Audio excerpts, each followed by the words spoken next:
I love this. Do left modernism again. Okay. I love Right. this. So yeah, it's universalistic. I said you said it. It combined uh, something with the communist idea of victimhood. So it's like a Yeah. universalistic victimhood. Yeah. Well, it's Or about, people mistake, they think identity politics, it's all about groups. Well, it's about groups for minorities. So if you're a member of a minority group, and initially this included Jews, for example, but the left modernists wanted you as a Jew to stick to your religion and maintain your groupishness. So they wanted identity for minorities, but their message to WASPs was, this is a boring culture. yeah, It was less about you've sinned. It was much more about you want to ban alcohol. This was like the 1920s. You're yeah. boring. You're not exciting. Whereas look at these Greeks and Jews, they are exciting. So the idea was be a cosmopolitan and turn your back on your ethnic tradition. White That was white the message. yeah, white people have no culture. Right, right. So it starts off as white Protestant and then it morphs into white once you get an assimilation of the Catholics and Jews. And but it begins that way as a repudiation of your own culture, but then wanting minorities not to sort of join you, but to actually wall themselves off so you can enjoy their cultural fruits, and construct your own cosmopolitan pastiche of an Nice. identity. That's me. You just described me.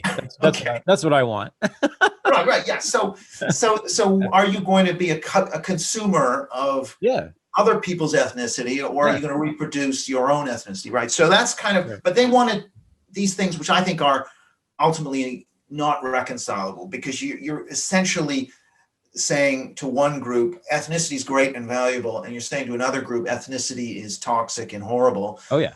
It's not a consistent position, but that is the origins, and it goes back to the 1910s.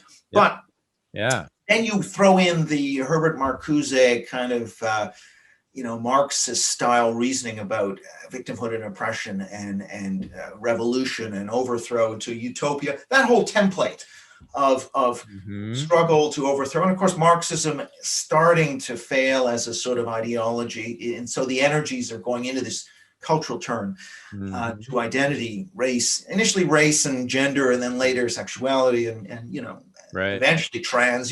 So this is kind of where we are. Is this ideology is now, the logic of it is unfolding and is becoming, the scale is ramping up as it gets into corporations and What much broader. what Yeah. to you is religious about that way of thinking? Well, okay, so what's religious about it is this idea of sacred values that cannot be Mm. transgressed. So, for example, if you insult a member of a sacralized totemic victim group, Mm. and that could even be criticizing a policy designed to help such Mm-hmm. a victim group, like critical race theory, like affirmative action, Mm-hmm. then you are profaning the sacred. So it's not the question that we can't take something like systemic racism and break it down and measure it and falsify it, because you can't. It's like taking down, did Jesus rise from the dead? Let's sit there and analyze that and measure it. You can't. It's a sacred value. So these things, like McWhorter says, anything around race, which is top of the pile of these sacred Mm-hmm. values, more so than trans, so it occupies the top spot on the totem pole. And if you transgress that, it's a religious response, like excommunicate you. You must bow your head and bend the knee. And it's very kind of, it's all about the fallen, white males as the fallen, and they have to redeem themselves through allyship. And so it has this very religious structure, and as McWhorter talks about.